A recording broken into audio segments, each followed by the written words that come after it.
အားလုံးလက်အုပ်ချီပြီးနောက်ကအနန္တ၅ပါးကိုရှစ်ခိုးပါ၏ဗျာ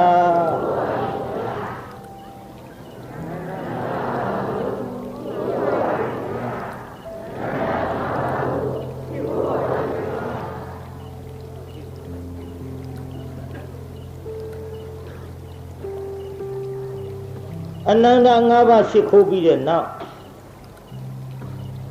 ဘုန်းကြီးတို့ဒီကနေ့1339ခုနှစ်နရောလဆန်း12ရက်နေ့ညအင်းစိန်မြို့ဘာရက်ွက်ပါလို့အင်းစိန်မြို့ပိန်းနေကုန်းရက်ွက်ဦးမဲကျောင်းတိုက်ဟုတ်ကဲ့ဦးမဲကျောင်းတိုက်အတွင်းမှာရှိနေတဲ့ဘုံညမှုနိဇေရီတော်ကြီးပြီးမြောက်အောင်မြင်ရေးအတွက်တောင်းပန်လျှောက်ထားကြလို့ဒီကနေ့အစနေ့ဖြစ်ပါတယ်ဒီအစနေ့မှာအလုံးစုံတရားတော်မတွေအားဒီကနေ့ရှေ့ပိုင်းမှာဒါနကံဆိုင်ရာကိုဟောပြီးတော့ဝိပဿနာနဲ့ပတ်သက်လို့တော့ဇက်ွက်ထဲမှာပဲဘုန်းကြီးဉာဏ်စဉ်တက်ပြီးပါမယ်ဒါနပြုတဲ့နေရာမှာတချို့ကလည်းဒီဒါနနဲ့ပတ်သက်ပြီးတော့ဟောအရင်တုန်းကပါပြိဿအတော်လေးဖောင်းလွှမ်းသွားပါပြီကြာသွားပါပြီဒါနပြုတန်တရားရှိတယ်တန်တရားရှိတယ်ဆိုတဲ့စကားလုံးတွေရေလဲနဲ့သုံးတော်လဲဘယ်သူမှလက်မခံလို့လှူတန်းနေကြတဲ့ဘုရားသားသမီးတော်အနေနဲ့အသုံးမပြုတာနဲ့ပျောက်ကွယ်သွားပါတချို့ကလည်းပုံညာပြီးကုံတာပဲရှိတယ်ကွာ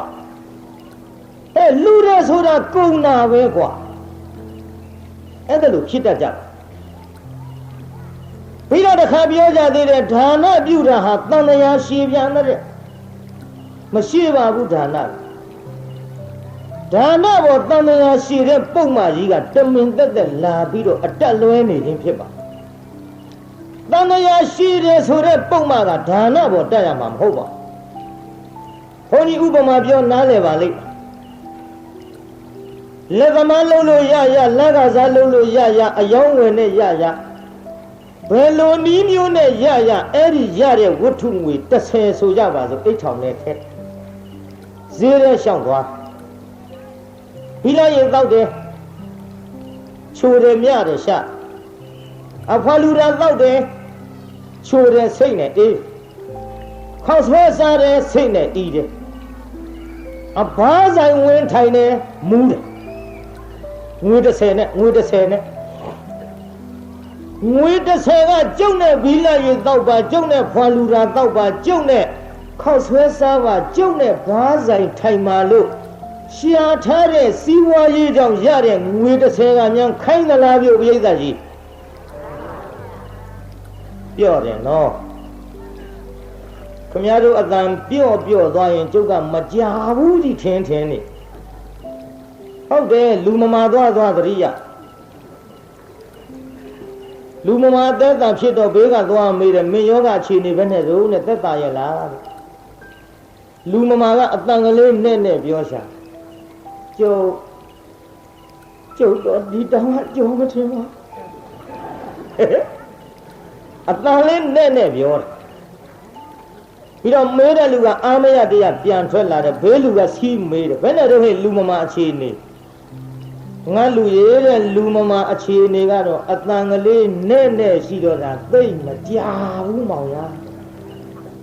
ကျုပ်ကဒါကြောင့်ခမည်းတော်အတန်ကလေးများပြော့သွားရင်မကြဘူးကြီးထင်းနေတာပိဋကကြီးကြာမလားကြာမှာပါလို့ပါဟုတ်ဘယ်လိုစီလဲထွက်သွားတာတော့ကြာမှာပါဘယ်အလောက်ကကြက်သိမ်းထားစရာကြီးဘယ်လည်းမကြဘူးရဲ့လို့တကယ်မျက်စိလည်းပြောက်တော့ပိဋကကြီးကြာမှလားမကြာဘူးလားအဲ့ဒါလို့လှုပ်ဆမ်းပါကြာမှာပါဒါကြောင့်အတန်ကလေးကြိုးစားထွက်ကြခင်ဗျားတို့ကအတန်ထွက်ခိုင်းတော့လေတိတ်ထူတာမဟုတ်ဘူးနှာကြိုး3ယောက်လို့တစ်ခါမေးလေဒီအတန်တစ်ခါမေးလေဒီအတန်မင်းလားဟိုနှာကြိုး3ယောက်ပဲရောက်တဲ့နှာကြိုးကအော်တယ်နှာကြိုးဆိုတော့နှာသံနဲ့ပဲညုံတယ်ပဲညုံလို့ဆိုတယ် ပဲဝဲမဲ့နှာကျိုးကလှမ်းခေါ်လိုက်ပဲညုံတဲ့နာအောင်လို့ဆိုအင်းကြီးတို့ငါမမြောင်နဲ့ကျောင်းတော်မဟုတ်ငါကားနေလို့ခေါ်တာဘာပြောကောင်းလဲနှာကျိုးနှစ်ယောက်တတ်ကြနောက်တကြီးအိမ်ရောက်ထူးတကြီးကလည်းနှာပဲတကြီးကလှမ်းမေးလိုက်ဟာမနှုံးနာနဲ့နာလုံးလို့ဆိုတဲ့ဥငှက်ရိုးကြတယ်နောက်အမှုစစ်ကြီးတော့ဟင်းနင်တို့ကနှာကျိုးဝင်အောင်ပြန်ရဟာလို့အကုန်ပြန်ထွက်ရထူးမှမထူးပဲနဲ့အမှုကနှာကျိုးမှုဘယ်သူမှဆုံးဖြတ်လို့မှမရပဲသုံးယောက်တလုံးကျိုးနေတာကိုဒါကြောင့်ခမည်းတော်အတန်ကလည်းတခါမဲလည်းမထူးတခါမဲလည်းမထူးဆိုနှာကျိုးသုံးယောက်လို့တော့မဖြစ်စီနဲ့ကဲဒါလေးသတိပေးပြီးတဲ့နောက်ပရိသတ်ကြီးအဲ့ဒီငွေ30ကကျုံနဲ့ဝယ်ပြီးတော့စားပါတောက်ပါလို့ခိုင်းရလားလို့မခိုင်းဘူးကိုစားခြင်းလို့ကိုတောက်ခြင်းလို့တောက်ဥပမာအဲ့ဒီငွေ30ကဘာနဲ့တူတယ်လဲလို့ဆိုတော့ဖယားလှူတဲ့ဒါနဘုန်းကြီးလှူတဲ့ဒါနအာသီလရဲ့လှူတဲ့ဒါနသရောင်းစားပေးတဲ့ဒါနခွေးကြွေးတဲ့ဒါနဘာပဲဖြစ်ဖြစ်ပေးတာစွန့်တာမှန်သမျှစသနာလက္ခဏာပါသောကြောင့်အဲ့ဒီလိုဘယ်ဒါနပဲပြုဘယ်ကုသိုလ်ပဲပြုအဲ့ဒီလိုလှူတဲ့ဒါနကငွေ30နဲ့တူပါတယ်တဲ့ငွေ30ဒီကြောင့်နဲ့ဝယ်ပြီးစားပါတောက်ပါမခိုင်းသလိုခမည်းတော်လှူတဲ့ဒါနကတော့ဖြင့်ကျုပ်ဒါနကြီးပြုပြီးတော့လူပြေတောင်းလိုက်ပါခမည်းတော်များခိုင်းမလားပြုခိုင်းဘူးငွေ30လိုပဲအကျုံနဲ့နတ်ပြေတောင်းပါလို့ကောခိုင်းမလားပြိဿခိုင်းပါဘူးဗျာအကျုံနဲ့ဗြဟ္မပြေတောင်းပါလို့များခိုင်းမလားခိုင်းပါဘူးဗျာမခိုင်းပါဘူးဘာလို့မခိုင်းတယ်လဲဒါနသည်ခိုင်းနိုင်တဲ့တတ္တိမရှိဘူးသူ့ကိုပြုတဲ့အကြောင်းကြောင့်မခိုင်းတော့လေအကျိုးပေးနိုင်တဲ့ကမ္မတတ္တိလေးတော့သူ့မှာရှိကဲဒါဖြင့်ကောင်းပြီအဲ့ဒီလိုဒါနကမခိုင်းငွေ30လိုပဲပြိဿအတောင်းမခိုင်းတော့လေခမည်းတော်ကလောဘဥစည်းပြီးတော့ကထေခင်းနဲ့သင်္ကန်းကတ်တဲ့ကြောင်းဆောက်တဲ့ဆွမ်းကျွေးတဲ့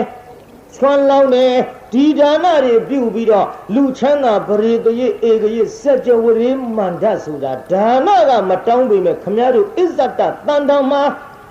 တန်တရားရှိအောင်အတောင်းခိုင်းနေတာကလောဘပြုတ်ဒီကကြီးဟိုချမ်းသာတွေတောင်းတာဘယ်သူကတောင်းတာတော့ဒါနကဟုတ်ကဲ့လားဒါဖြင့်ဒါနပြုတန်တရားရှိတယ်ဆိုတဲ့ပုံမှအတက်လွဲနေတယ်တန်တရားရှိတယ်ဆိုတဲ့ပုံမှကိုလောဘကိုပြောင်းတက်လိုက်တော့တန်တရားရှိအောင်လုပ်တာဒါနမဟုတ်ဘယ်သူလဲလောဘပြေသာကြီးဘယ်သူတို့မျိုးဒါဖြင့်နောက်လောဘဥစည်းပြီးတော့လှူအောင်မလားပြေသာလောဘဥစည်းမလှူရင်ပြေသာကြီးတန်တရားရှိပါအောင်မလားရှိပါဘူးဗျာဒါဖြင့်ဒါနပြုတန်တရားရှိတယ်ဆိုတဲ့နှမျောဝန်တူတဲ့လူများပြောတဲ့စကားမဟုတ်ဘူးဆိုတာတော့ရှင်းသွားပါလားရှင်းပါပြီဗျာရှင်းသွားလို့ရှိရင်ဒီကနေ့ဒါနနဲ့ပတ်သက်တဲ့ဇတ်ထုတ်တစ်ထုတ်ခေါ်ကြစို့ဒါနနဲ့ပတ်သက်တဲ့ဇတ်ထုတ်ကဘုန်းကြီးတို့ဓမ္မပဒကထုတ်ခေါ်မှာဖြစ်ပါဓမ္မပဒဘိက္ခုဝက်ပြင်ဆက်ကဒါယကပုံနာကြီးကိုဘုန်းကြီးဟောမလို့ဘုရားကိုယ်တော်မြတ်ကြီးသည်ဇေရဝံကျောင်းတော်မှာတရင်သုံးတော်မူစဉ်အခါမြတ်စွာဘုရားဇေရဝံကျောင်းတော်တရင်သုံးစဉ်သာဝတိမြို့မှာပြင်ဆက်ကဒါယကလို့အမည်ရတဲ့ပုံနာကြီးရှိပြင်ဆက်ကဆိုတာပြင်စအက်ကဒါယကပေးငါးပါးသောမုံမုံမြတ်မြတ်ပေးတတ်တဲ့ပုံနာလို့အဲ့ဒါလို့ခေါ်ပါပဲပြင်ဆက်ကဒါယကဆိုတာဘုန်းကြီးတို့ငါးပါးသောမုံမုံမြတ်မြတ်ဥဖြာဖြာလှူတတ်တဲ့ပုံနာလို့ဒီအဓိပ္ပာယ်ရဒီအဓိပ္ပာယ်ရတော့ဒါကိုဘုန်းကြီးတို့တနည်းအားဖြင့်နားလည်အောင်ဇတ်ထုတ်နာမည်လေးတက်လိုက်မယ်ဆိုရင်မပေးဆိုတဲ့အမိအဖြစ်ဇတ်ထုတ်တက်လိုက်တော့ရွှေမန်းတယ်မောင်ရဲ့ရွှေခွဲမဟုတ်ပါဘူး ဒီနေ့ဘာဇတ်ထုတ်ဟောမှလည်းမေးရင်လူတိုင်းနားလည်အောင်ဖြေကြတော့ပေါ့မပေးဇတ်ထုတ်ပါဗျာအေးဒါကြီးဒီနေ့ဘုန်းကြီးဘာဇတ်ထုတ်ဟောမှာတော့ဆိုလို့တော့ကောင်းနော်မပေးခံကြကဲဒါဖြင့်ကောင်းပြီအဲ့ဒီတဝဋ္ဌိမြို့မှာနာမည်လေးပေးရမယ်ဆိုရင်ပုံနာကြီးကဥပေးခြင်းလို့ဒီလိုမှတ်တော့ပုံနေမကြီးကဘုန်းကြီးတို့ဒေါ်ပြင်းတယ်ပုံနာကြီးကဘယ်သူတဲ့တို့ပုံနေမကြီးကဒီနော်နာကြိုးတွေပြန်ရော့သွားတဲ့တံပတ်ကအဲ့ဒီပုံနာကြီးနဲ့ပုံနေမကြီးဥပေးခြင်းနဲ့ဒေါ်ပြင်းနှစ်ယောက်ရှိကြပြင်းတတ်တယ်နော်ဒါနပြုတဲ့နေရာဘလောက်ထိအောင်ပြင်းတယ်လဲဆိုရင်ဘုန်းကြီးတို့မန္တလေးဆုံးကကြွတုံးကပြောရအောင်မယ်မန္တလေးဆုံးကကြွတုံးကတောကတက်ကြီးပွားတဲ့ပွဲစားနဲ့တူပါရဲ့ပွဲရုံတစ်ခုဘုန်းကြီးရောက်သွားတပိတ်ပိုက်လို့ကျွတ်တော့စာတင်သားတဖေးချမ်းမကန်ကြီးနဲ့ဆေးဘောလေးကြီးလက်ကျန်းညှခဲလို့ဆုံးစလုံးကြီးကအငွေတစ်ထောင်းထောင်းနဲ့ဘုန်းကြီးတို့ကလည်းတစုံရနေတာမှတ်လို့ဒီလိုတစုံချင်းရှောက်စုရတာတနှက်စာအတွက်လွယ်တာမဟုတ်ဘူးအဲ့ဒီလိုရှောက်ပြီးစုရင်းနဲ့ဆွန့်ခံလိုက်တာဆုံးစလုံးကြီးအငွေတစ်ထောင်းထောင်းဇွန်းတက်ထားတဲ့ကျုပ်ကဝင်ရဆင်းလေးတော့လည်းဖက်ရည်တော့ပြက်မှနဲ့ဆွန့်ထမလောင်းအေးဒေါ်ကြီးကိုတော်လေးကြွလာတဲ့မဏိနေဘူးလှပြီးဆွန့်ထွက်လောင်းပါဘုန်းကြီးလူတွေနဲ့တူပါရဲ့မဏိဆိုတာအုတ်ခေါင်းပြောတာကြားသေးဘူးတော်ကြီးကဟေးတော်ကြီးကိုတော်လေးရနေတဲ့မဏိနေဘူးလှပြီးဆွန့်ထွက်လောင်းပါဒီကကြားတယ်မိမကြီးကကြားတော့ဘာလှမ်းပြောလိုက်တော့နဲ့တော့ကိုယ်တိုင်ထွက်လောင်းငရဲကြီးတော့မှတ်လို့ဒီချက်ပြုတ်နေမအားတာမသိဘူးလားကိုယ်တိုင်ထွက်လောင်းလိုက်ရောပေါ့မအားဘူးဆိုတော့မှတက်ရောက်သေးဆုံးစလုံးကြီးကိုင်းပြီးတော့ဘောက်ဘက်နဲ့မြေကြီးနဲ့ရံဖြစ်ပြီးဆောင်းကြီးအောင်ကြီးထွက်လာပြင်းနာတကားတို့ကျုပ်နားရောက်တော့လေမန္တလေးဆိုတာကြွလာတဲ့တန်ဃာတွေတစုံချင်းမြတ်အောင်လောင်းရတာအဲ့ဒါလို့မလောင်းဘူးဗျာစလုံးကြီးစောင်းပြီးအကုန်လုံးချစ်ချုပ်တွန်ထက်ကျုပ်ကတော့ပြုံးတရားတရားရှိတာမရှိတာပါထားဒီဖိုးကြီး2ယောက်3ယောက်လောက်တွေ့ရင်ငါတပိတ်ပြေးတာဟာဒါကျွတ်တော့ဘက်ကတွေ့ကေးအဲ့ဒီလိုချစ်ချုပ်လောင်းနေတော့ဒကမာကြီးကလှမ်းပြောတယ်ဖိုးကြီးနောက်ကိုယ်တော်တွေကြံသေးသနော်ကျုပ်လည်းအာနာတယ်နဲ့တူပါရဲ့ကြားသေးဘူးဖိုးကြီးနောက်ကိုယ်တော်တွေကြံသေးသနော်နောက်သူကြားတော့ဘာပြောတော့လူပြင်းတဲ့စကားပေါ်မှတ်ချင်မှတ်ထားပေါ့ဟာဆုံးလောင်းတာပဲတဲ့ဖောက်တယ်ထားလောင်းမနေနိုင်ပါဘူးကုံသွားပြီးရောပေါ့အကုန်လုံးလောင်းချပြင်းနာတကားတို့ဒါတော့နတ်ပြည်မှာနတ်သမီးတွေများပြီနတ်သားတယောက်နတ်သမီး1000တောင်ရှိပြီနတ်ပြည်ဟိုလဲနေတဲ့ဟာကြီးကရှိတာကိုပြည့်စုံအဲ့ဒါဘာတော့ယဟစီးဘူးလားချားရောဟုတ်တယ်ယဟတို့ချားတို့ဆိုတာရှိတာဒါကြောင့်မေးကြည့်ရအဲ့ဒါရှိတော့လဲစူပေးမှာပေါ့တရားပွဲနဲ့ဒါနဲ့တော့ခမရတို့ခါသာဖြစ်တယ်လို့ကြည့်ရှုလှုပ်ထားတယ်ကျုပ်လည်းမတတ်နိုင်ဘူးပေါ့ကျုပ်ကဘလောက်ဆူသူပြိဿညင်အောင်ထိမ့်တတ်တဲ့ဘုန်းကြီးပါအဲ့ဒါကြောင့်ကျုပ်မနိုင်ဘူးလန့်တော့အော်မှာပဲဒီထက်မြို့တစ်မြို့ကျုပ်မြောက်ပွဲနဲ့ရှင်ချပြိုင်မှာကွာလို့မင်းတို့ဘယ်မင်းသားဘယ်မင်းသမီးခေါ်မျက်နှာချင်းဆိုင်ပြိုင်စမ်းမှာငါနိုင်အောင်အော်ပါမယ်မြောက်တော့ငါမနိုင်ဘူးမြောက်ကသူကဆိုတာမှမဟုတ်ခဲနဲ့ဘေးဟာတွေကဆိုပြီးပန်းမကြီးကဒိန်ဒိန်တွန်းတီးနေတာမြောက်ဆိုင်ဆိုတာဘယ်တော့မှတုံနေမွေးတီးတာမှမဟုတ်ခဲနဲ့ဒိန်နဲ့တွန်းနဲ့အဲ့ဒီတပွဲတော့ဘုန်းကြီးအရှုံးပေးခဲ့နောက်ဒီလိုတရိတ်ဆန်နဲ့ကြံဒီကန်နဲ့များရှင်ပြီးတော့ခင်ဗျားတို့ပြိုင်ချထားလို့ရတယ်ကျုပ်ဘယ်တော့မှမဟောမင်းသမီးနဲ့တော့ကြိုက်တယ်လို့လုပ်ပါမြင်းကမှကျုပ်ပထမဆုံး ရန်ကုန်ကတန်းထွန်လေးတို့မျိုးမြင့်လေးတို့တက္ကသိုလ်မြကြီးတို့ရုပ်ရှင်မင်းကြီးတင်တင်လှတို့ပလဲတို့ရီလေးတို့ချိုပြုံးတို့ယောက်ျားလားမိန်းမလားမသိဘူးပူချာချာနဲ့ပါသေးတယ်ရွှေလုံးဆိုတာဒီတပြုံကြီးအဲ့ဒါတွေနဲ့မျက်နှာချင်းကန်ရုပ်ရှင်ချဟိုးရှည်ကြီးကောင်လေးတွေကအဲ့ဒီပဲလှဲ့ကျုပ်ကလည်းတွန်းអော်တာနောက်တော့လာလျှောက်တဲ့အရှင်ဘုရားခွန်ကြီးဘေးသက်ပြီးပါတဲ့တပည့်တော်တို့အလုံးလုံးမဖြစ်လို့ဘယ်လုံးလုံးဖြစ်မလဲသူတို့ကစီးနဲ့ဝါနဲ့ကျုပ်ကကျုပ်អော်နေတာអော်တာကျုပ်တန်နေဟိုဘက်ရောက်သွားတော့တီးတဲ့ကောင်တွေကိုကားဖြစ်ကုန်ဒါတော့အဲ့လိုမျိုးတွေနဲ့ရှင်နာတော့ကိစ္စမရှိဘူးမြောက်ပွဲကြကျုပ်ရှုံးမဲ့တယ်ဗျာကဲရှိပါစေတော့ဘေးဖောက်ထွက်သွားဒီလိုနဲ့ဆက်ကြအောင်ဆိုတရားနာပြိဿယောက်ျားတွေဌာနပြုတဲ့နေရာပြင်းသည်ဥပုသ်ဆောင်တဲ့နေရာပြင်းသည်တရားနာတဲ့နေရာပြင်းသည်တရားအထုတ်တဲ့နေရာပြင်းသည်ဒါကြောင့်နတ်ပြည်သွားတဲ့နေရာမှာမိန်းမတွေများများရောက်နေသည်တောင်းတာကတော့နတ်ပြည်ယောက်ျားတွေကတောင်းသည်ရောက်တာကမိန်းမတွေများများရောက်သည်ဘာဖြစ်လို့မိန်းမတွေများများရောက်ပါလဲနတ်ပြည်ရောက်တဲ့အလုပ်မိန်းမတွေကသာများများလုပ်ကြသည်ကြည့်ပြသေးချာဥပုသ်ဆောင်တဲ့နေရာကြီးမိန်းမတွေများဆွမ်းလောင်းတဲ့နေရာကြီးမိန်းမတွေများဆွမ်းတော်တင်တဲ့နေရာကြီးမိန်းမတွေများတရားအထုံးတဲ့နေရာကြီးမိန်းမတွေများတရားနာတဲ့နေရာကြီးမိန်းမတွေများရုပ်ရှင်စာပွဲကြီးအဲ့ဒါတော့မပြောဘူးရဆောက်ထိုးမှစိုးပါသေးတယ်ကိုအဲ့ဒီနေရာလဲများတာပဲပြိဿမိန်းမတွေနေရာတကာများနေသည်ဘာဖြစ်လို့များတာလဲလို့ဆိုတော့များကိုများလို့မြို့သူမြို့သားတွေပါရန်ကုန်တို့အင်းစိန်တို့မခေပါဘူးဘာတွေများတာတုံးဆိုတော့ကျွတ်တူကိုင်းဟိုဟာတွေများတာပေါ့ဘယ်လောက်ထိများတော့ကျုပ်ပြောရှေးတုန်းကရုံးမြေကြဆိုသည့်အလောက်တလင်းတမယားနဲ့အသက်သေးကြသည်လင်းသေးတယ်မယားအိမ်တော်မပြူဘူးမယားသေးတယ်လင်းနောက်ထပ်အိမ်တော်မပြူဘူးငါသားသမီးတွေပထွေးနဲ့မိရွေးနဲ့ဒုက္ခဖြစ်ချီရဲ့တကယ်ရုံးမြေကြပါလားဗျအခုတော့သူတို့မြောက်ပေးတဲ့စကားလေးကရှိနေတယ်အိုးတဲ့ဒါကတော့တပင်လဲလို့တပင်ထူတာပဲ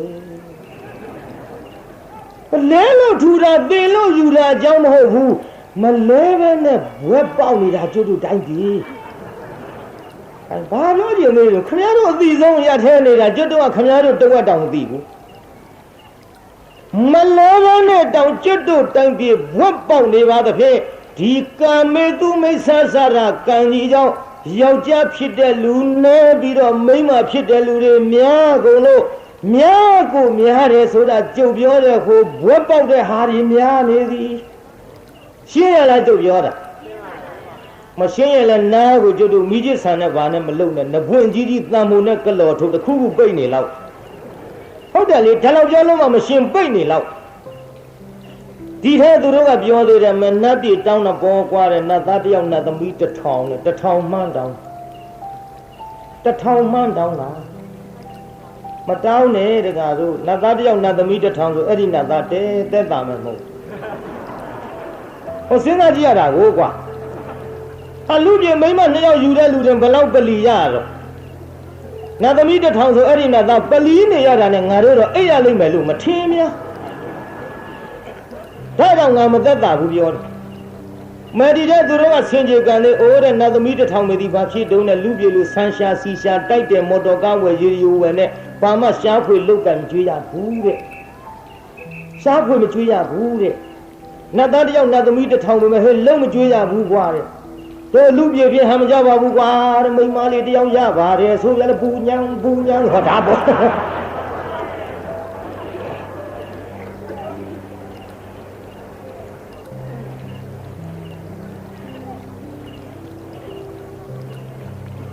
ဒါကြောင့်တရားနာပရိသတ်ရေနတ်ပြည်ရောက်တဲ့လူမိန်းမတွေများများလို့တော့မိန်းမတွေကြီးရောက်သွားရင်ကျွတ်တို့က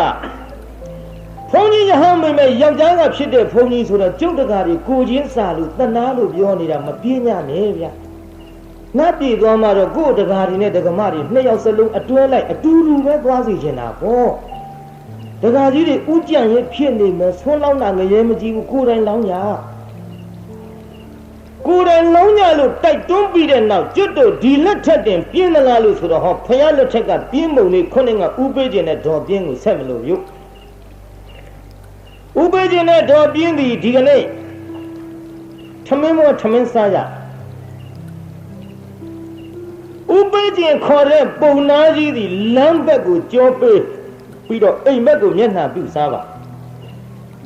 နောက်တရားနာပိဋကဒေါ်ပြင်းကတော့လမ်းဘက်မျက်နှာပြုအိမ်ဘက်ကြောပေးစားပါဒီနာကြီးမင်းရအောင်မဲ့လမ်းကတစုံတယောက်များလာရင်ဘယ်သူကမြင်မှာဒေါ်ပြင်းကမြင်မှာပေါ့သူကလမ်းဘက်လှည့်တာကိုဒီကနေ့ကျွတ်တို့သုံးလုံးကထိုထာသဗ္ဗညမြတ်စွာဘုရားသခင်ကိုရောမြတ်ကြီးသည်မုံမြတ်မြတ်၅ပါးကိုလှူတဲ့ပုံနာကြီးလင်မယားထံငါဘုရားကြွမှာပြင့်လိမ့်မယ်ထင်တယ်ငါဘုရားကြွကသူတို့ဒီမတ်ဖို့ရမယ်ဥပနိဒယရှိမရှိလို့ကြည်တော်မူလိုက်တဲ့အချိန်ခါမှာမတ်ဖို့ရမယ်ဥပနိဒယမြင်တော်မူသဖြင့်ဘုရားကြွလာဒီပုံနာကြီးဥဖြန်းဖြန်းလှူပုံလေးကိုကိုင်းတရားနာပိဋကကြီးနောက်ကလိုက်ပြီးတော့ဆိုစမ်းလက်ချိုးပြီးတော့ကောက်ရိပ်သိမ့်တဲ့အခါမှာကောက်ရိပ်ဥလှူသည်တလင်းနယ်သောအခါမှာတလင်းဥလှူသည်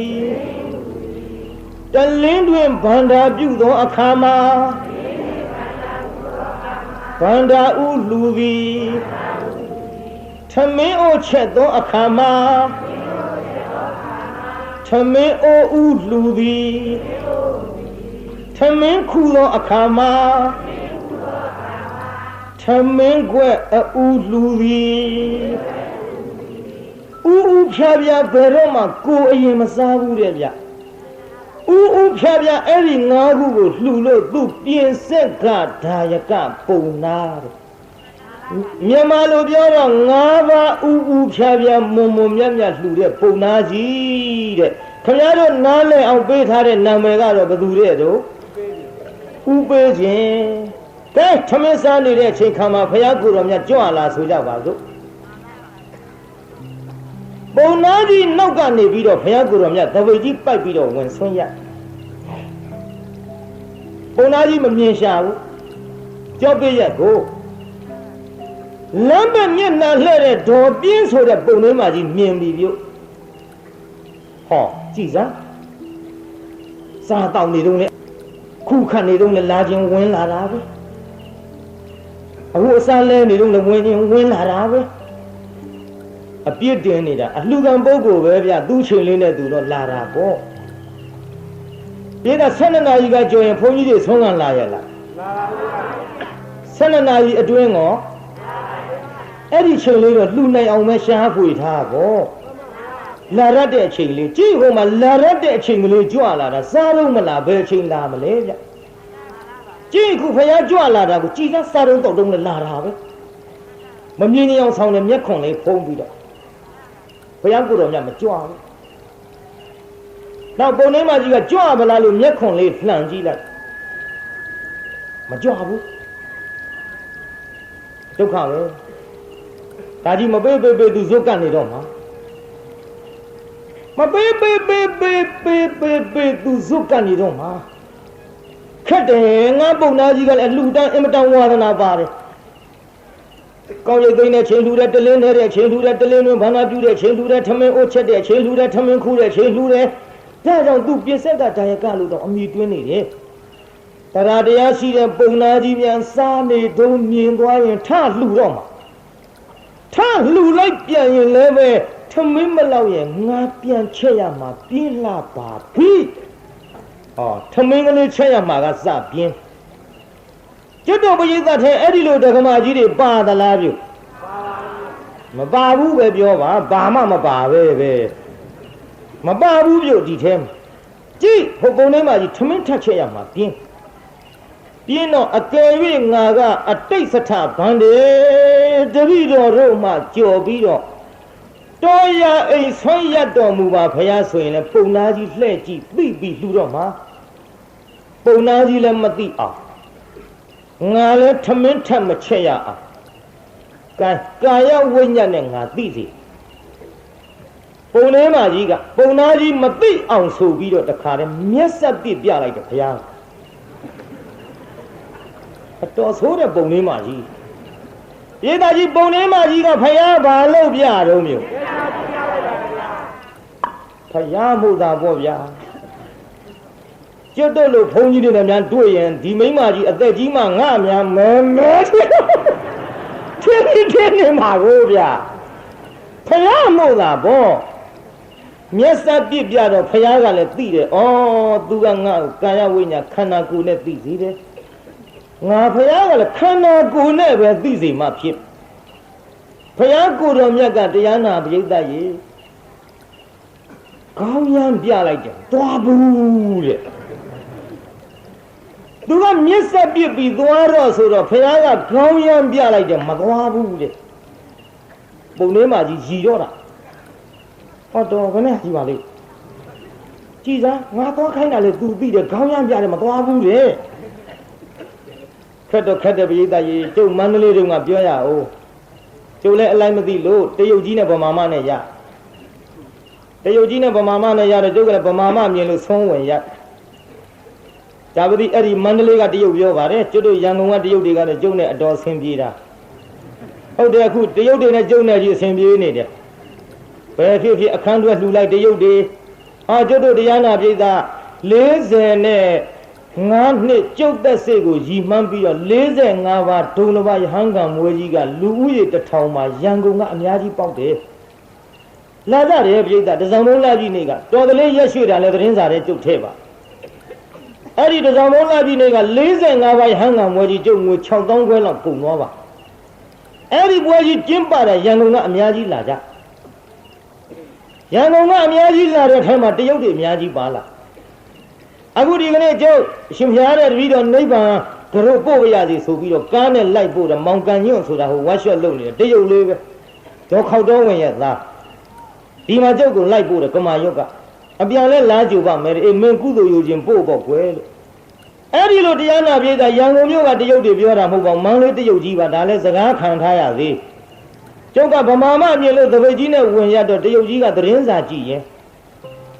ကျုပ်မြင်တော့သတင်းစာကြီးနဲ့ထောင်ပြီးအထက်တိုးပြီးပိတ်သွားနောက်တခါသွားဗလားလို့သတင်းစာပြန်ချမသွားမှန်းသိတော့ပြန်ပိတ်နောက်တစ်ခါပြန်ချကျုပ်ကလည်းမသွားဘူးမသွားတော့တရုတ်ကြီးကျုပ်စိတ်ဆိုးတယ်တော့ဗမာလိုလှမ်းပြောတယ်ဟဲ့ဘုန်းကြီးဆွားတယ်ကျုပ်ကလည်းမဆွားဘူးအဲ့လိုမသွားဘူးကျုပ်မသွားတော့တရုတ်ကြီးစိတ်ဆိုးတယ်တရုတ်လိုဆိုင်တယ်ကျုပ်သိမှာမဟုတ်ဘူးဟဲ့ဘုန်းကြီးဆွားဆိုငါမှဘုန်းကြီးမဆွားဘူးလားတဲ့အဲ့ဒီတည်းကျုပ်ဒေါသဖြစ်ပြီးဘာပြောကောင်းလဲကတ္တရာလောင်းမောသပိတ်ကြီးချပြီးအဲ့ဒီတရုတ်ကြီးကျုပ်နောင်ချင်းဝင်ချအဲ့ဒီကြမှာဗမာမထွက်ပြေးလာစောစောကသူ့ဗမာပဲလောင်းနိုင်ရင်လည်းမြန်မြန်လောင်းလို့မလောင်းနိုင်လို့ကြော်ဆုံးဆိုတတ်ရင်လည်းကိုယ်ဘာသာကြားပဲဆိုတတ်မှာတော့သူ့တရားနာပြေးတာကြော်ဆုံးဆိုလိုက်လေသူ့တရုတ်ကြီးကျုပ်လည်းဒီလိုမခံရပြီဘူးပေါ့အခုတော့ကျုပ်ငါမဘုန်းကြီးဆွားလို့ဆိုတော့လက်သီးနဲ့ဝင်ထိုးတော့မှဟောထွက်လာတယ်ဗျာခင်ဗျားတို့ပြောကြပါတယ်ဗါတဲ့မရထီတော့တကားတို့ဘာကြည့်အေးကွာမရထီတော့ဓာကြည့်တယ်လင်းထီတော့လည်းမိန်းမတွေကြည့်စီရတစ်ခုခုတော့ရှိလိမ့်မယ်ကွာအဲ့ဒါကြောင့်ဒီဗမာမထွက်ပြေးလာတာရှင်မယားတိခမဖျားဘာသာချင်းမတူလို့ပါဗျာတိခမဖျားမသိလို့ပါဗျာတဲ့ရှင်မယားတပည့်ကြီးအမြင်မတော်ပါဘူးဗျာနဲ့မဲကျုပ်တပည့်ကြီးကတ္တရာလမ်းပေါ်ကသွားကောက်ပြီးတပည့်ချီလေးနဲ့တင်းဆွင်းနေလောင်းပြီးတော့ဒီကနေ့ကစပြီးရှင်ဘုရားထိုင်ကိုယ်တော်ဖြစ်နေခြင်းကြွပါဗျာမဆိုးလို့ဘူးတရုတ်ကြီးနဲ့ကျုံတယ်လဲနောက်အရင်အဆင်ပြေသွားတယ်ပြိဿဒါကြောင့်တရားနာပြိဿရေသွားဆိုတဲ့ကိစ္စမသွားလို့ရှိရင်ရည်ရင်လဲရည်ခြင်းစိတ်ရင်လဲဆိုးကိုပြိဿဟိုမှာဖယားဆိုတော့လဲစိတ်မဆိုးဘူးပြိဿအတော်ဇွဲကောင်းတဲ့ဟာကြီးဆိုပြီးပုံနှင်းမကြီးခွက်ထိုးခွက်လာရည်ရောပြုရည်တော့ပုံသားကြီးမလုံဘူးငါထိုင်တာအဆင်မပြေလို့လားရည်တော့ तू မလုံဘူးပေါ့ပြင်းထိုင်မယ်ဒီဟောရည်တော့မယ်အောက်ကဟာလည်းမဟုတ်ဘူးဘာပါလိမ့်နဲ့ तू နှခမ်းမြန်ထမင်းလုံးလေးကတ်နေလို့လားနှခမ်းတရက်ပြီးတော့ပြန်စားရည်တော့မယ်တန်တော့ပုံထဲမှာကြည်တာထူးတယ်ငါခေါင်းပေါ်တဲ့သူကြည့်ရည်နေတာမဟုတ် ငါခေါင်းအထက်2000-3000မြင့်နောက်ဘုရားကိုယ်တော်မြတ်ကြီးကလည်းတရားနာပြေးတာရောင်ကြီးတော်6သွဲအယောင်တွေလွှတ်လိုက်တော့အဲ့ဒီအယောင်နဲ့သူ့မျက်စိနဲ့အတိုးပုံထဲမှာကြီးခေါင်းပေါ်2000-3000ကြော်ကြည့်တာကိုသိကျင်လို့နောက်အလှည့်လိုက်ဟာဖယားကြွလာတဲ့မက်ကမိမယုတ်ငါလူတတ်တဲ့ဝါဒနာသိပါဟဲ့ကနဲ့ငါအသိမပေးဘဲနဲ့ကြည်စမ်းထမင်းပြန်ချက်ရမှာပြင်းတဲ့မိမယုတ်မြတ်စွာဘုရားသိခဏတော်မူပါဗျာသိခဏတော်မူပါဗျာဖယားတပည့်တော်ဒီယခုစားစေဖြစ်တဲ့ထမင်းတွေကိုအရှင်ဖယားအလှခံပါသလားပုံထဲမှာကြီးပြင်းလို့မြတ်စွာဘုရားကိုရမကြီးဒီလိုရက်နေခြင်းဖြစ်ရပါဖယားအလှခံပါသလားဖယားဒီတော့ဘုရားကိုတော်မြတ်ကမိတ်ဒါယကပုံနာတဲ့ငါဘုရားသည်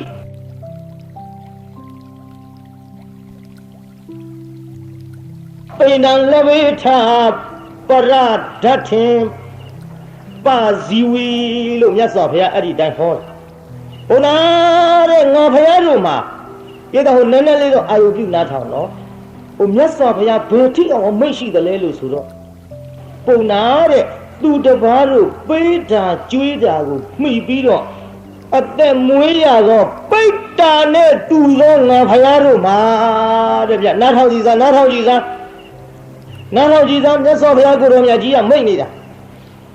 သူတပားလူတာကမ်းတာပေးတာကျွေးတာကိုမှီပြီးအသက်မွေးရတဲ့ပိတ္တာနဲ့တူသောငါဘုရားတို့မှာတဲ့ဗျကျွတ်တို့ဘုန်းကြီးတွေဘာဘုံဝင်မြင်းစရာရှိတယ်ဘာဘုံဝင်မြင်းစရာရှိတယ်တင်းရောင်ရောင်လက်လက်နဲ့ဝင်းပြောင်ပြောင်ဝှက်နေတာကျွတ်တို့ပိုင်မဟုတ်သူများလှူထားကျွတ်တို့ပိုင်တော့ဘာတစ်ခုမှမရှိဘိုက်ထဲကထမင်းတွေဘယ်သူကျွေးထားတယ်လူတွေကျွေးထားဝိတ္တသင်္ကန်းတွေဘယ်သူဝယ်ပေးတော့ဘယ်သူလှူတော့လူတွေလှူထားကျွတ်တို့စီးတဲ့ကားတွေဘယ်သူလှူထားတော့အတန်ရက်ဆက်တွေကက်ဆက်တွေဘယ်သူလှူထားတော့အာတိုက်ကြီးတာကြီးကြောင်းကြီးတွေဘယ်သူလှူထားတော့လူတွေလှူတာနဲ့အသက်မွေးရတဲ့ယဟန်တန်ဃာတွေဟာပရိသတ်ကြီးဘုံဝင်မြင့်စရာလိုသလားပြုခြီပြားထောက်စရာကောလိုသလားပြုပြည်သူပိုင်ပစ္စည်းနဲ့ကြီးပွားရတယ်ကျွတ်တို့ဘုန်းကြီးတွေက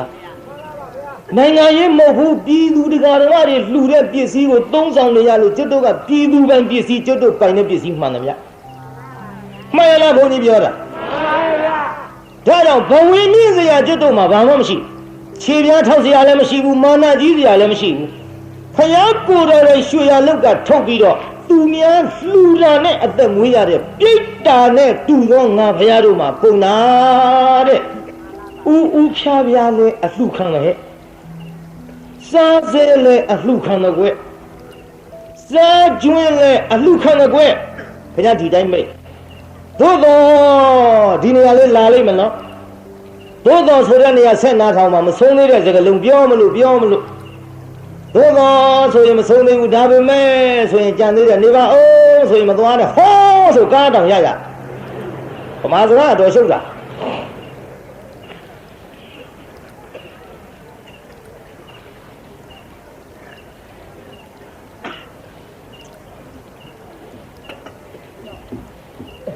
စာဥကိုဘုန်းကြီးပြောမယ်တရားဓမ္မတွေမှတ်ထားကြ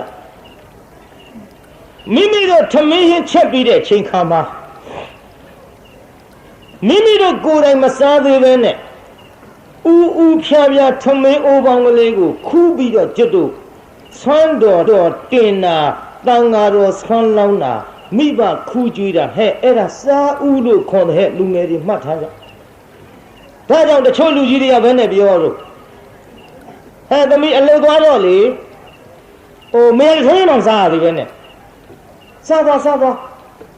အိုးဖျားလည်းဆုံးတော့မတင်နေဘူးတန်ကလည်းဆုံးမလောင်နေဘူးဖေတို့မေတို့လည်းမစားသေးဘူးကျုပ်ကရင်စားလို့ကောင်းမလားသမီးဥချံစားခဲ့ပြောတာလူကြီးတွေကဥချံစားခဲ့သမီးတဲ့အပေါ်ပိုင်းကဥဖြားဖြားလေးကိုခုခတ်ခြံပြီးတော့မှငါသမီးစားသွားရတယ်တဲ့အဲ့ဒါဥချံစားခဲ့အခုတော့စကားကပြောင်းသွားတယ်ဥချစားကြ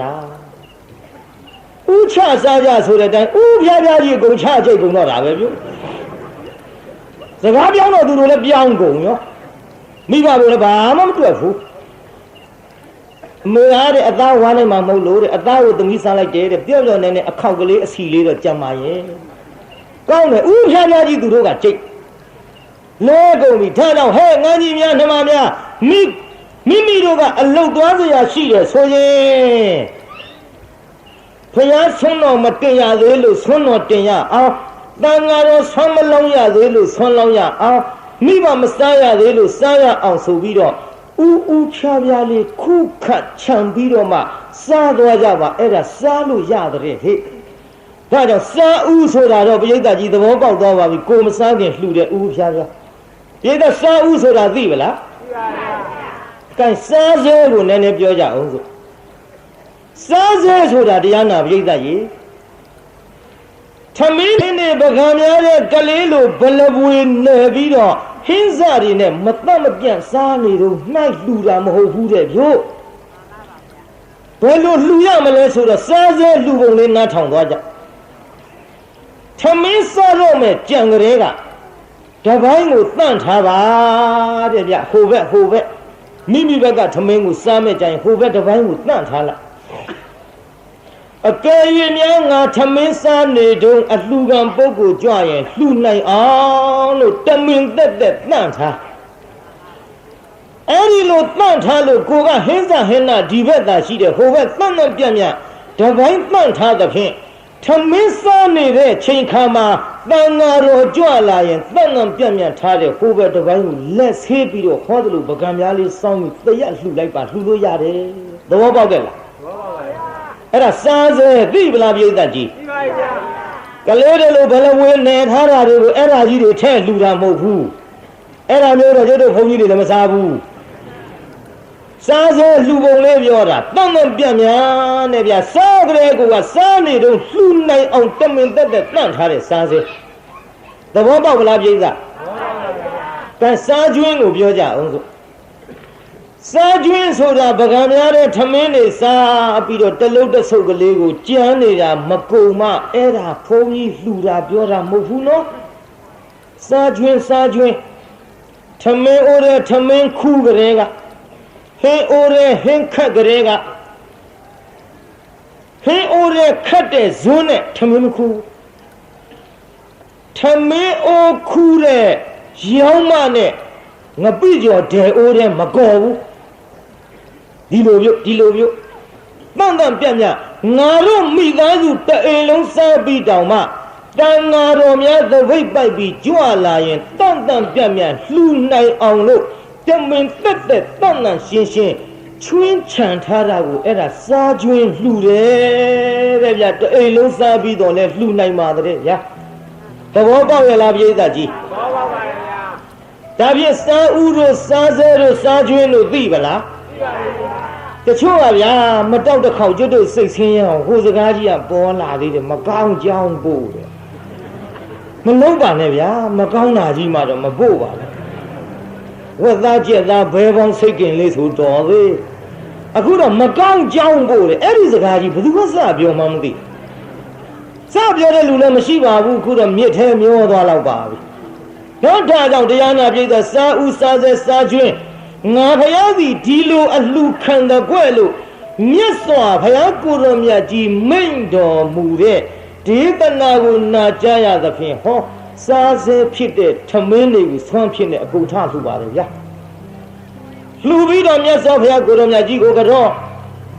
မြတ်စွာဘုရားကိုရောမြတ်ကြီးကတော့ပုံနှင်းမကြီးကလည်းအဲ့ဒီချိန်ကြတော့ကတော့တယ်ပြိဿရေကျုပ်စိတ်ထဲအောင်းမိတယ်အဲ့ဒီစာဖတ်တုံးကနှစ်ယောက်စလုံးပုံနာကြီးနဲ့ပုံနှင်းမကြီးဟိုကုန်းပြီးရှစ်ခိုးနေတော့နှစ်ဖူးနဲ့ခြေထောက်နဲ့ကလည်းနီးနေတာတလောက်ပြင်းတဲ့ပုံနှင်းမကြီးဖျားမှုသာပေါ့ကုန်းရှစ်ခိုးနေတာနှစ်ဖူးနဲ့ခြေထောက်နဲ့ကလည်းနီးနေတာဒီပုံနှင်းမကြီးဖျားမှုသာပေါ့ကျွတ်တို့လိုသာဆိုရင်ရောင်ကကလေးဖြစ်တော့ခတ်လိုက်ချင်ပြင်းလွန်းလို့ဟိုမပြင်းတဲ့ဒီထဲကဒကမာကြီးတွေပြောတာမဟုတ်ဘူးနော်ဟိုပုံနှင်းမကြီးပြောတာအဲ့ဒီလိုတရားနာပရိသတ်မြတ်စွာဘုရားကိုတော်မြတ်ကအဲ့ဒီချိန်ခါမှာတရားဟောတော်မူပါတယ်မြတ်စွာဘုရားကိုတော်မြတ်ကြီးဟောကြားတဲ့ဒေသနာတော်က သံလသောနာမရူပသဘေယတနတ္ထိမမဟိတာလို့သူတို့ရဲ့ဥပနိဒေယကိုကြည်ဟောတယ်သူတို့ရဲ့ဥပနိဒေယကဘာလဲလို့ဆိုတော့ကျွတ်ကကဗ္ဗဘုရားလက်ထက်ကပြည်သားကြီးဘယ်ဘုရားလက်ထက်ကတော့ကဗ္ဗဗမြတ်စွာဘုရားကိုရောမြတ်ကြီးလက်ထက်တော်ကဒီပုံနာကြီးနဲ့ပုံသွေးမလင်မယားနှစ်ယောက်စီတန်ဃာတော်အရှင်မြတ်များဟောကြားတော်မူတဲ့နာယုတ်ဆိုတဲ့ဝိပဿနာတရားကိုအကျေသဖြင့်မနာကြားရတော့လည်းပဲနာနဲ့ယုတ်တော့သူတို့သိခဲ့အကျေချက်ပြီးသူတို့နားမလဲခဲ့ဘူးနာယုတ်ဟောဒီနာနဲ့ယုတ်ပဲသူတို့ကြားခဲ့အဲ့ဒါလေးကိုစီးဖြန့်ပွားများခဲ့တဲ့ဥပနိဒေယကြောင့်ဘုရားကိုယ်တော်မြတ်ကဒီကဲ့သို့ဟောကြားလိုက်တဲ့အချိန်ခါမှာနာယုတ်ဒီတကယ်လမ်းကြတော့နာလည်းမမြဲယုတ်လည်းမမြဲပြည့်စည်ကြရမှာပါလားနာနဲ့ယုတ်ကြောင့်လူရလို့ဖြစ်လာသည်တတ္တဝါဖြစ်လာသည်လို့ဖြစ်လာသည်တတ္တဝါရလို့ဖြစ်လာသည်ဒီဖြစ်လာတဲ့တတ္တဝါအနန္တသည်တနေ့ကြတော့ပြည့်စည်ရမှာပါလားလို့အဲ့ဒါလို့စီးဖြန်းလာခဲ့တော့ပိဋကကြီးပြည့်စည်ရမှာပဲလို့ကြိုသိထားရင်ပြည့်စည်သွားတဲ့ချိန်ခါမှာပူပင်မှုရှိရလားပြုဘယ်ရှိပါလဲပိဋကငကိုယ်တွေကမှပြည့်စည်လိုက်မယ်လို့သိထားတာကိုညာနဲ့သိမှနော်ပိဋကဘာနဲ့သိမှတော့ညာနဲ့သိပါပါခင်ဗျားတို့အခုညာသိတော့မဟုတ်ပါဘူးအိုးတဲ့လူဖြစ်လာသေးရမှာပဲဝိညာဉ်သိပါဇတ်သိပြောလိုက်တဲ့ပါဇတ်ကအနိစ္စလူတယောက်တွေမှာအတုပထင်တယ်ကိုအတုပမှမသိဘူးပိဋကကြီးခင်ဗျားတို့ကြုံနေမယ်လူတွေမှာအတုပလားဒီပိဋကကြီးအကုန်လုံးအတုပလားကြုတ်ပြောလားအကုန်လုံးအတုပဆိုတာဘာလို့ဆိုတော့တချို့ကလေးတွေကပြောသေးတယ်မသာတဲ့သေမလူသေမမသာကြီးအတုပထင်းနေတာကိုပိဋကရဲ့ဘုရားကိုယ်တော်မြတ်ကအတုပဆိုတာကမတင့်တယ်ဘူးလို့ဟောတယ်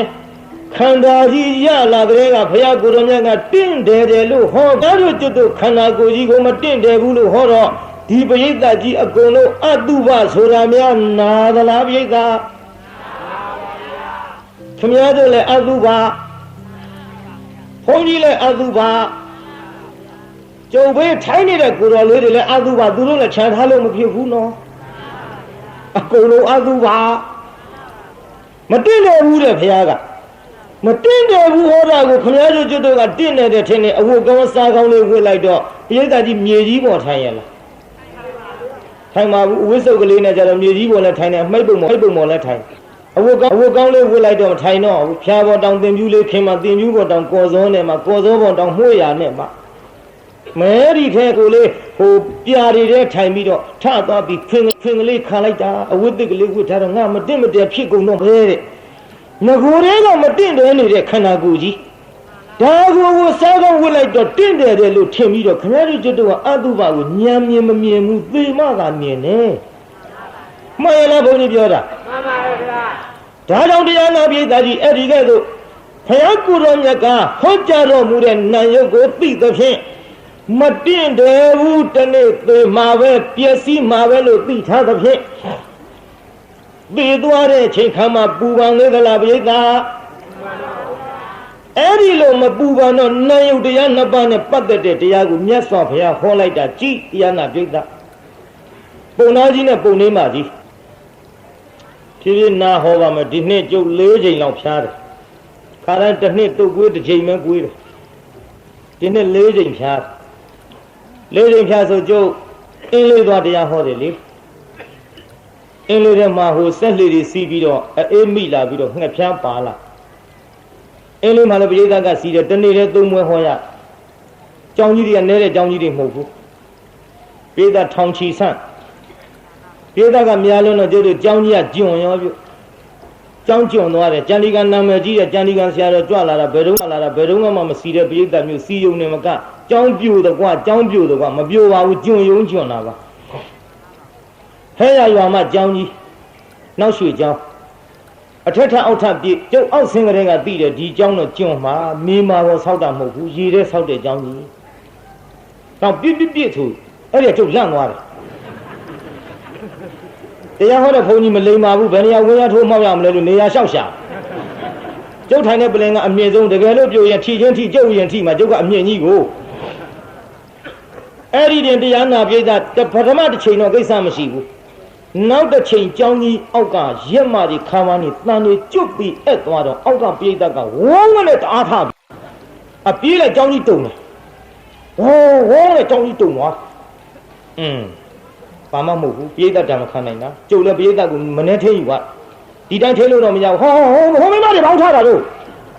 ထိုင်အောင်မလေးလီရင်များနှိမ့်နှိမ့်လေးပြန်တာခမည်းတော်မို့ကြောက်တယ်ကျုပ်ကြောက်ဖို့လည်းထားပါဦးလေမြန်နှိမ့်နှိမ့်လေးပြန်နေဆိုတော့ကျုပ်ဒီကထိန်ခင်းကြွလာတဲ့တန်ခါအပား80ကဗရင်းမောက်ကနေထွက်ပြီးမဲမော့ကြည့်တာလေမြန်ကိုအဟုတ်မှလို့ဒီဖုန်းကြီးပြိယဆင်တာတော့မသိဘူးအဲ့ဒါနဲ့ပြိဿညင်သွားကျန်းဖန်ထင်းရတာပဲပြိဿမထင်းအဲ့ဒီပြိဿမညင်ရင်အပေါ်ပြိဿပါဆူရင်ဒီကြောင့်ပြူတော့ပြိဿကညင်သွားတယ်လေမြန်ဆိုတာနဲ့နောက်တော့စာရောက်လာတယ်ဆရာတော်ဘုရားတဲ့ကြောင်းကြီးကျွန်းနေပြီတဲ့ပြိုမာကိုစိုးရိမ်နေတယ်တဲ့အားလုံးသေးကုန်လိမ့်မယ်တဲ့ထိမ့်ပေးပါတဲ့အဲ့ဒီနဲ့တရားနာပိဋကလို့လေးရင်းများမဟုတ်ဘူးနော်လို့မူသားမပါလင်္ကာမချောဆိုတော့ဘုန်းကြီးနဲ့လိန်ပြီးပြီလို့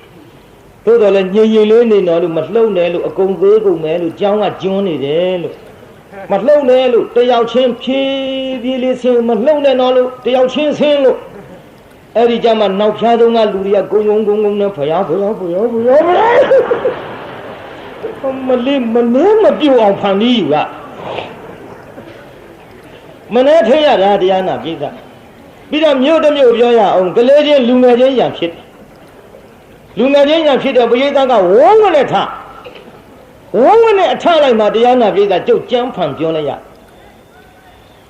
ဟောပြေကထိုင်လို့ဘာမှမဟုတ်ဘူးလို့ဟိုမှာဖိုးကြီးတယောက်မမြင်မကန်းနဲ့မျက်စိမှုံမှုံနဲ့သေးချောင်းငွေမှတ်လို့ခုန်တာဆိုအကုန်ထိုင်ကုန်အမှန်တော့ရဖြစ်တာပဲမနဲ့ကြမှာပလိတ်တွေကလာလျှောက်တဲ့ရဲတွေကညကဘုရားတဲ့လက်မောင်းထိသွားတယ်တဲ့ဓာတ်နဲ့ပြစ်တာဟောအဲ့ဒီကိစ္စဒါမထိန်လို့ရိုးဆိုရင်ပြေးကြသွားကြတက်နေတာနဲ့သေပေဘူးလားလို့